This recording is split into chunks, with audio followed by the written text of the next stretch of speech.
What's going on, everyone? My name is Nicholas Merton here at DataDash, and today is April 22nd of 2018. Well, folks, as you can still probably tell from the density of my voice and my pitiful snap at the start of the video, I'm still currently sick at the moment. But nonetheless, the show must go on, and we have some really important things to talk about in regards to the daily update. First and foremost, as always, though, we'll be spending a good amount of time looking at market valuations, as well as doing some technical analysis on the market leaders. But outside of that as well, guys, we have really one serious headline to talk about, and that is the fact that one of the largest South Korean exchanges, Bithumb, has announced that the rumors are true that they're launching an ICO based in Switzerland. So this is very important no matter how you feel on it. We're going to be talking about some of the ramifications that we know from what we can find out there in regards to articles and resources and information. But at the moment, it's still kind of in the gray area, and I think we should spend some time talking about what we should look for in regards to the Bithumb ICO. So nonetheless, let's go ahead and dive into it, guys, and let's take a look here at market valuations. So ever since we last talked over the past few hours, really over the past few hours, but over the past 24 hours, we've seen more of a positive tone come into markets. Now, you've obviously got Dentacoin's still around, but excluding players like that have obnoxiously low levels of volume for comparative to their market cap, I want to spend some time to take a look down the list here. We still have a lot of the same players shining over the past few hours. We have Zilliqa, we have Aeon, Syscoin, KuCoin shares. Again, you're starting to see, as we'll talk about with the Bithumb ICO and everything, I think a lot of people stacking up on exchange coins in regards to expecting the next bull cycle to come. So again, we've got some protocols benefiting well, iOS token as well, Aeon, as well as exchange tokens and coins doing quite well. So markets have obviously taken more of a green tone. We can see it across the board with very few players in the red down below. So let's go ahead here and take a look at market cap for cryptocurrencies. So again, what we're seeing is an approach towards 400, guys, over the past few hours. We were obviously talking about crypto as it started to dip down and see resistance at 400 or around 400, and now it looks like we're steadfast to try and approach that big even level in market capitalization. And it really shows that we've gone a really long way over the past few weeks, guys.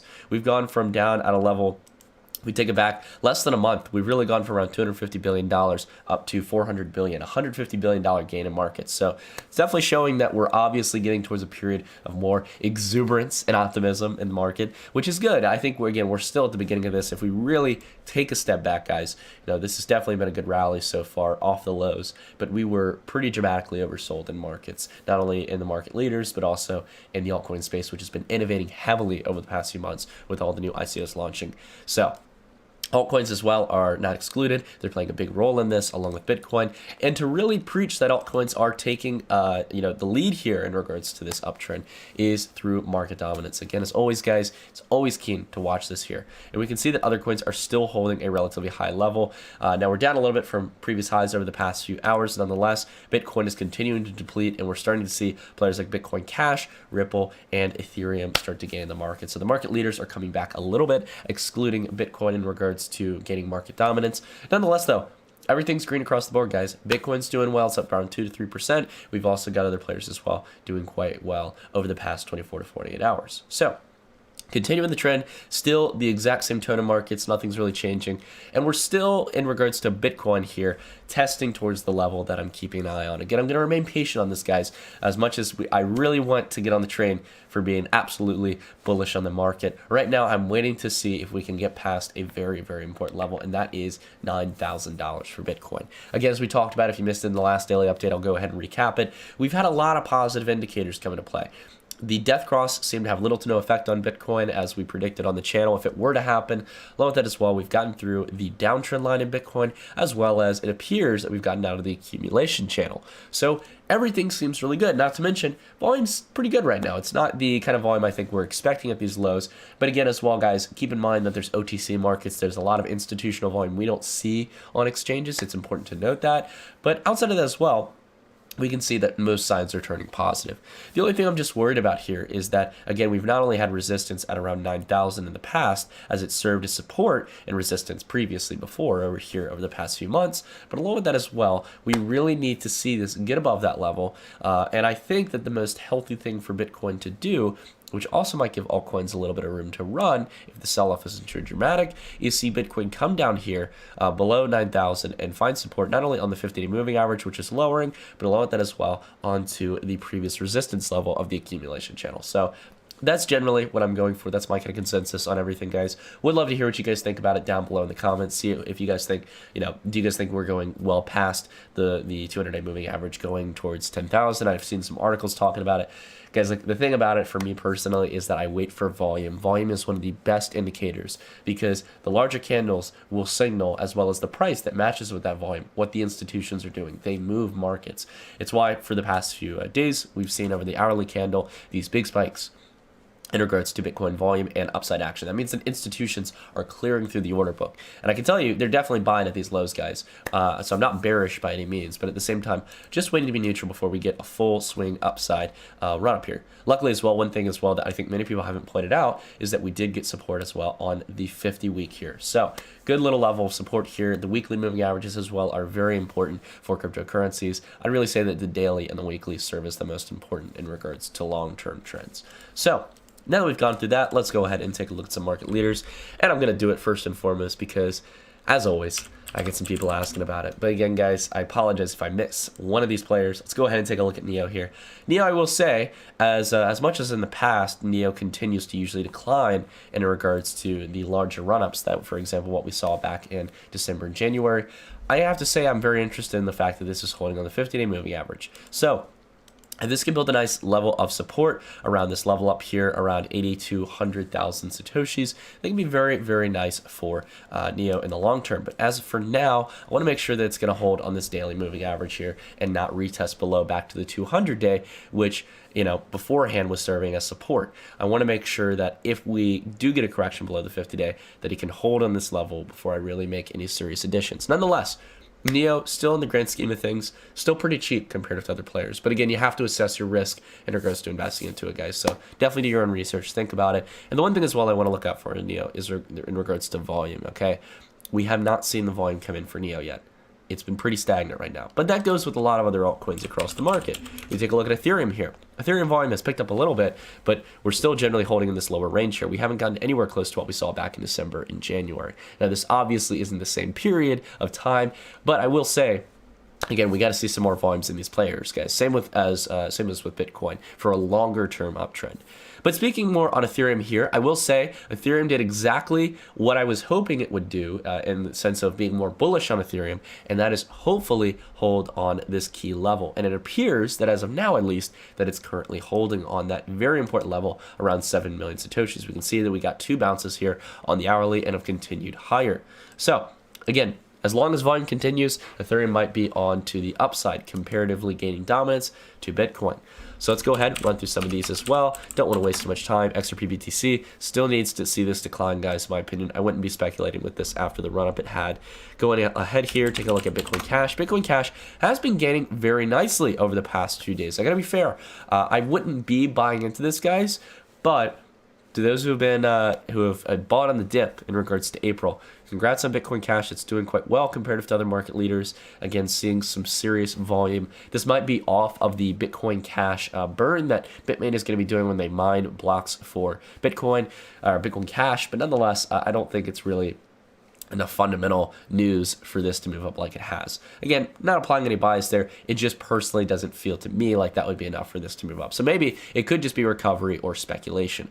Again, so being at 0.13 or around 13 to 14% comparative to Bitcoin is showing that Bitcoin Cash is gaining some serious dominance in the market. But again, I think we need to see some much bigger volume to get back up to a higher range, back up here to around 20 million Satoshis or 25 million.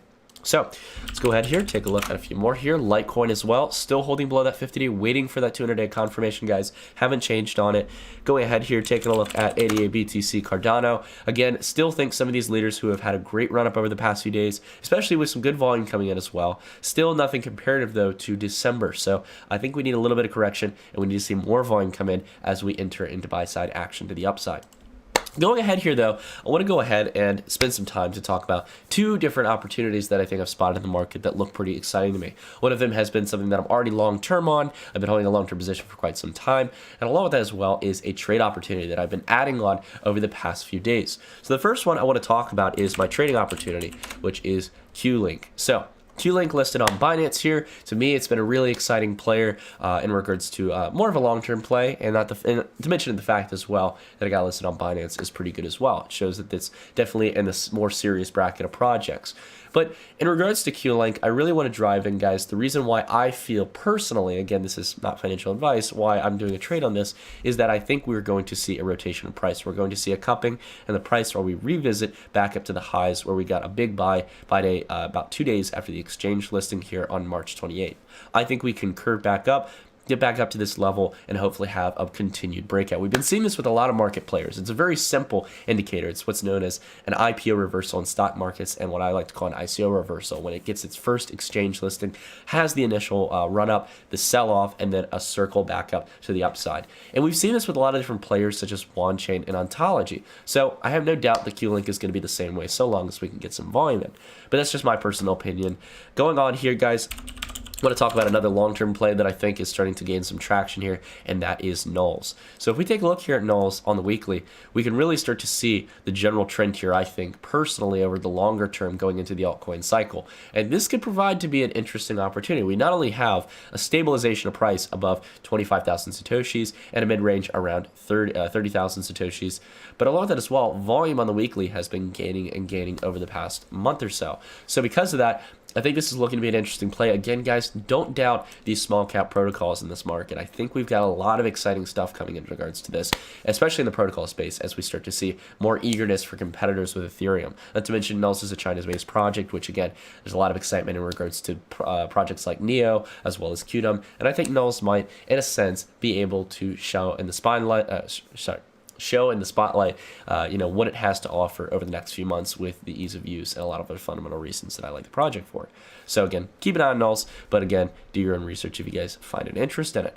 So let's go ahead here, talk a little bit about the big headline here.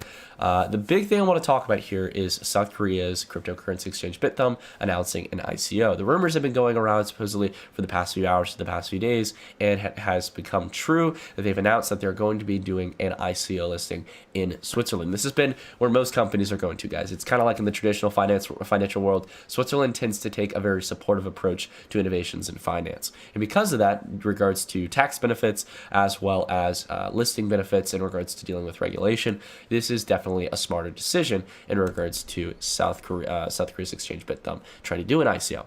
Now, what are the terms in regards to this? Why is South Korea going out of its way to do Switzerland as where it's listing its exchange? Is it probably the best environment for this to be listed?